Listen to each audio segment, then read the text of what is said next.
The mystery of the Green Arrow Killer continues. Dinah is back in the bunker. The child is dead on the floor, his body covered in eyes. She's pinned to the wall by green arrows, unable to break free. The killer stands before her with another arrow drawn and ready to fly.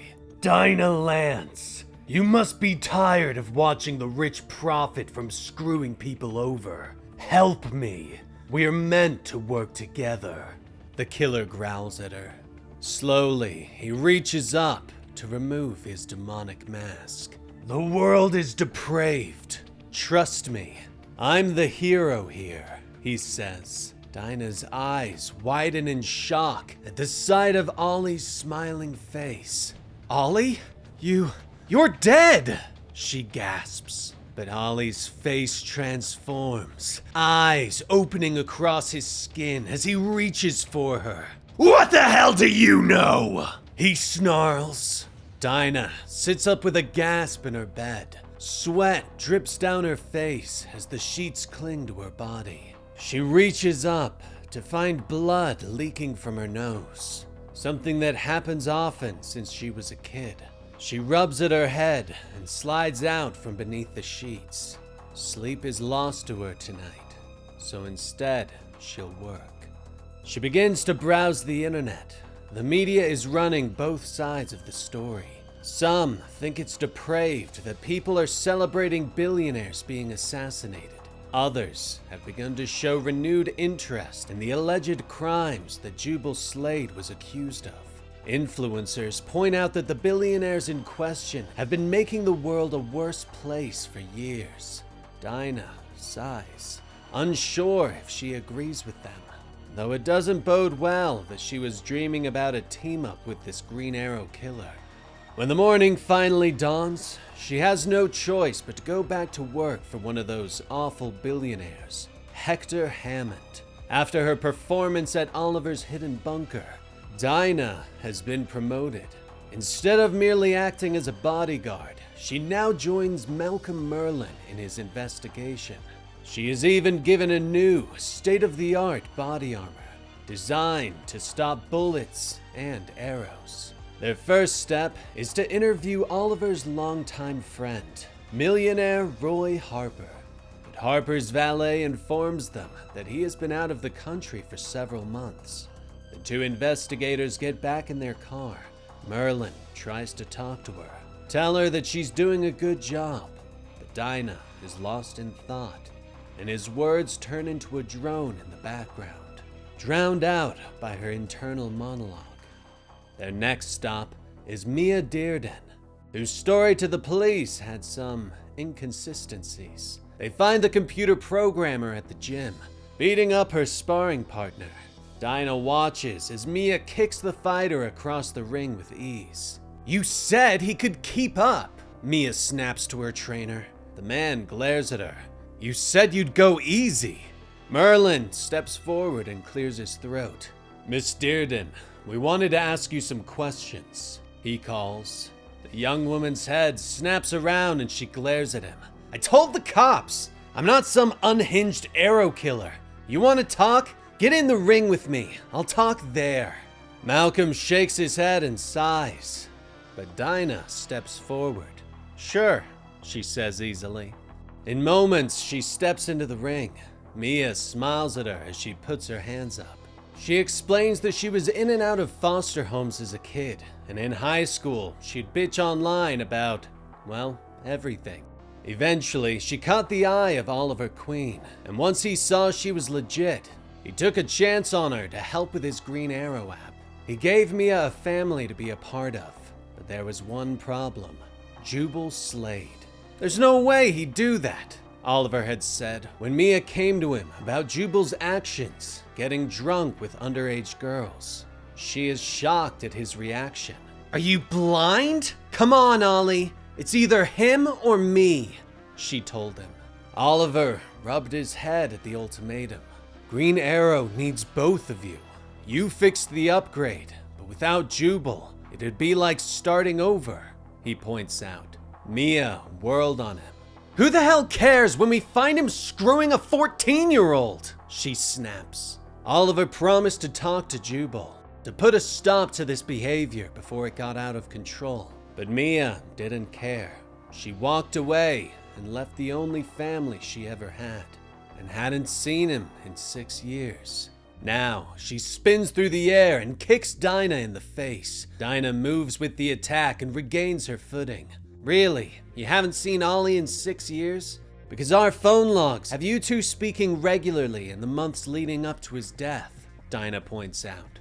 Mia moves fast. Hey, did you know billionaire wealth increased over 88% these last 4 years? You know what doubled in that time? Homelessness in America. But that's okay. I'm sure we'll find an immigrant group to blame it on. Dinah ducks and dodges the attacks, lashing out with her own devastating punches that Mia barely blocks. What's your point? She asks. Mia bounces away and catches her breath. I'm no killer, but maybe a Robin Hood that's less Errol Flynn and more Michael Myers isn't a bad thing, she says. The two rush at each other, trading blows and kicks, breathing heavy as they fight to block and counter. Yeah? And what do you do? Dinah asks between blows. Repost things on the internet? Boycott one company to pay more to the other? Ignore that everything is owned by the same 5 awful people? Dinah asks as she hammers at the woman. Do you even care that you're helping someone like Hammond? What do you do for your bonus, huh? Personally groom his 15-year-olds? Mia snarls.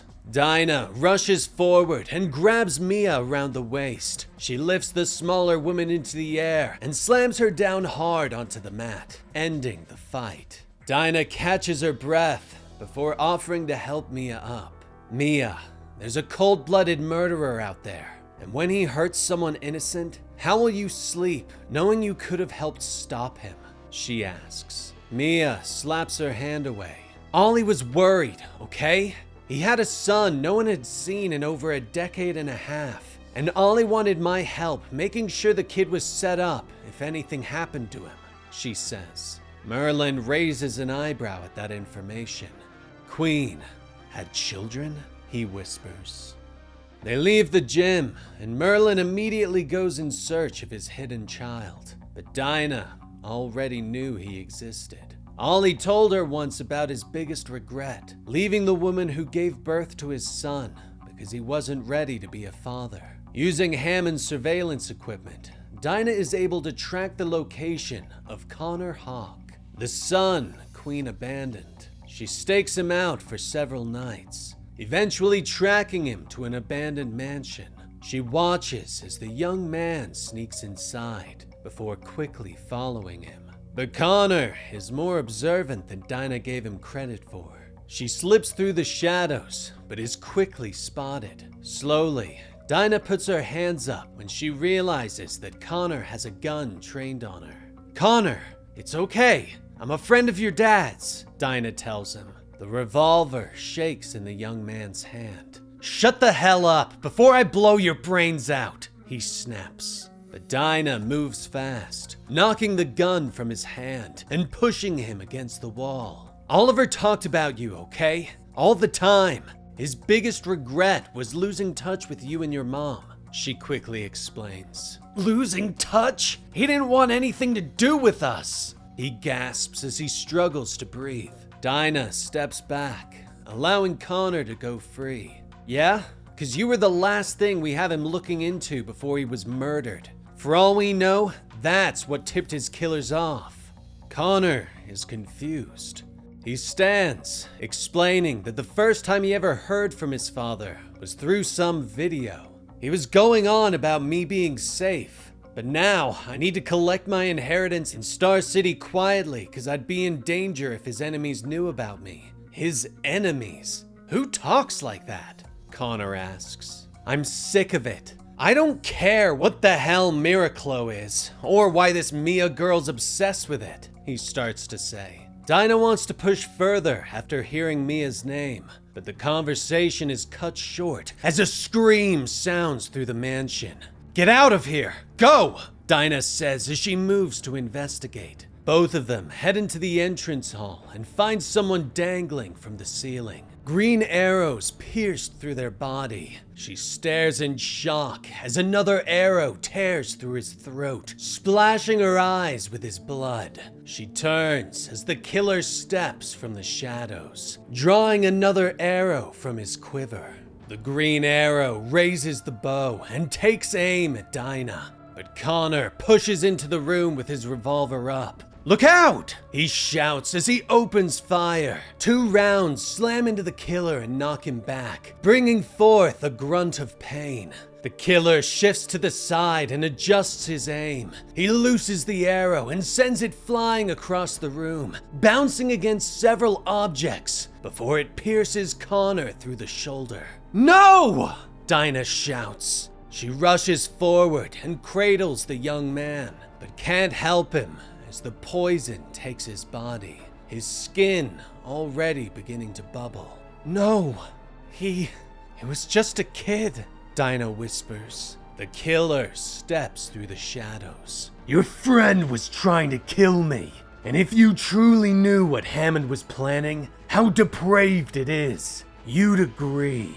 We've all lost the luxury to turn the other cheek," he says before disappearing, leaving Dinah alone with Connor bleeding out in her arms.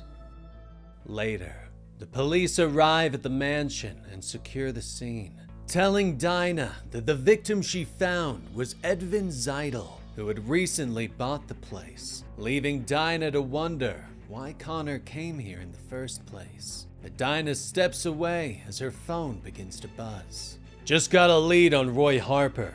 Turns out he was in Star City earlier tonight, digging up Oliver Queen's grave," Malcolm informs her.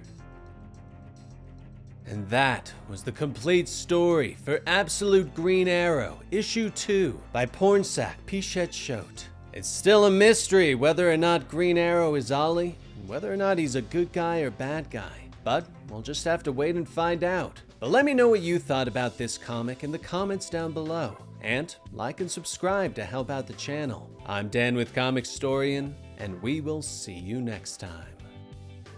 Rest in peace, Benny.